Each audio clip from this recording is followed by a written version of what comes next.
Leadership, by its very nature, demands a particular mix of confidence, decisiveness, and vision. Throughout history, many influential leaders have exhibited strong personalities, bold ambitions, and a clear sense of self.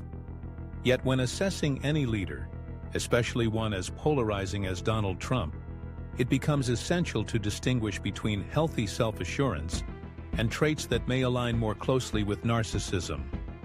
This distinction has been at the heart of debates among political analysts, psychologists, and commentators seeking to understand the forces that shaped Trump's presidency and its impact on American governance.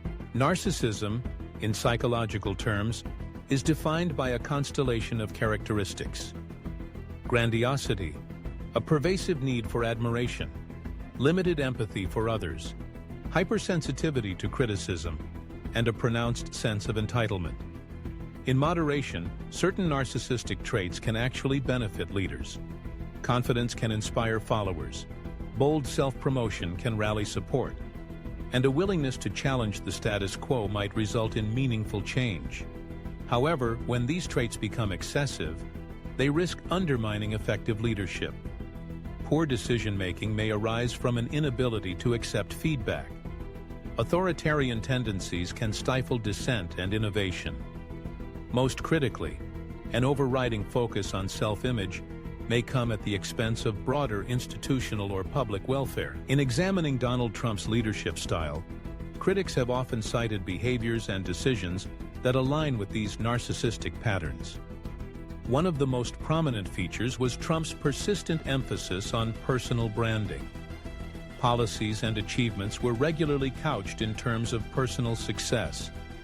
Think of the branding of legislative efforts with his name, or the repeated references to electoral victories and crowd sizes. This focus extended beyond mere political messaging. It reflected an ongoing effort to tie the nation's trajectory to his own persona. Another hallmark was Trump's approach to criticism. In the face of dissent, whether from journalists, judges, political opponents, or even members of his own party, Trump often responded with personal attacks and public denunciations. This sensitivity to criticism and tendency to retaliate against perceived slights is consistent with psychological definitions of narcissistic behavior. Rather than absorbing feedback or engaging in reflective dialogue, the pattern was one of confrontation, often escalating into broader attacks on the legitimacy of critics themselves. The centralization of power was also a recurring theme. Trump's expectation of personal loyalty, sometimes over institutional norms or constitutional constraints, became especially apparent in his relationships with key administration officials and political allies. Dissent within his own ranks was frequently met with public rebukes or dismissals, reinforcing a governing style where allegiance to the leader was paramount. Perhaps most consequentially, Trump frequently challenged the legitimacy of core democratic institutions. The media became a favored target, routinely dismissed as fake news when coverage was unfavorable. The judiciary, intelligence agencies, and even the electoral process itself were at times undermined through rhetoric that questioned their integrity. For critics, these behaviors were not simply unorthodox.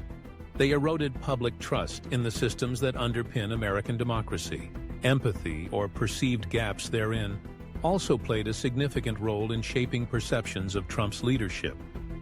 During national crises, whether natural disasters, public health emergencies, or periods of civil unrest, critics argued that Trump's responses often lacked the emotional resonance and unifying tone expected of a national leader. Moments that called for reflection, comfort, or collective resolve instead sometimes became opportunities for self-promotion or political attacks. Yet it is important to recognize that these interpretations are not universally held. Supporters of Trump have consistently presented counterpoints that reframe these same behaviors in a more favorable light. To many, Trump's assertiveness and unyielding style were precisely what the nation needed in an era of entrenched political dysfunction. Rather than viewing his self-promotion as narcissism, they saw it as strategic branding, a necessary tool for cutting through partisan gridlock and media bias. Trump's willingness to challenge both political opponents and the established norms of Washington won him praise among those who felt alienated from traditional power structures. The slogan, "Drain the swamp," became shorthand for a broader desire to disrupt what many saw as a corrupt and unresponsive political establishment. In this context, traits that some labeled narcissistic were recast as evidence of strength, resilience, and a refusal to be cowed by critics. Supporters also point to tangible policy achievements, such as tax reform, deregulation efforts, and a realignment of foreign policy priorities, as evidence that Trump's leadership delivered concrete results. The resistance he encountered, they argue, was a testament to his effectiveness in challenging the status quo, rather than a symptom of personal pathology. The debate over Trump's leadership style has also engaged the attention of mental health professionals and scholars. The publication of works like The Dangerous Case of Donald Trump raised the question of whether his personality traits posed unique risks to effective governance. Some contributors expressed concern that characteristics associated with narcissism, such as impulsivity, antagonism, and a focus on self-aggrandizement, might impair sound decision-making and erode institutional safeguards. However, the professional ethics of psychiatric diagnosis complicate this conversation. The so-called Goldwater Rule, articulated by the American Psychiatric Association, cautions against diagnosing public figures without direct clinical examination. This guideline underscores the difficulty and potential pitfalls of attributing specific psychological diagnoses to individuals based solely on public behavior and media coverage. Regardless of whether one embraces or rejects the label of narcissism, there is broad consensus that Trump's presidency marked a significant inflection point in American political life. The polarization of the electorate deepened, with political identity increasingly tied to attitudes toward Trump himself, rather than to traditional party platforms or ideological principles. Trust in institutions, especially those tasked with safeguarding elections, public health, and the free flow of information, was measurably weakened.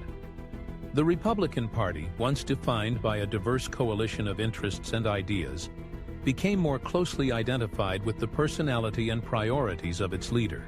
In the final analysis, describing Trump's governing style as narcissistic is ultimately a subjective judgment, informed by observable patterns, but also shaped by deeply held political and cultural values.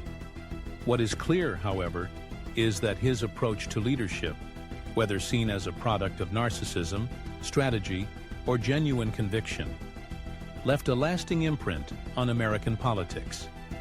It altered how power is exercised, redefined the boundaries of political communication, and transformed the very nature of political allegiance in the 21st century.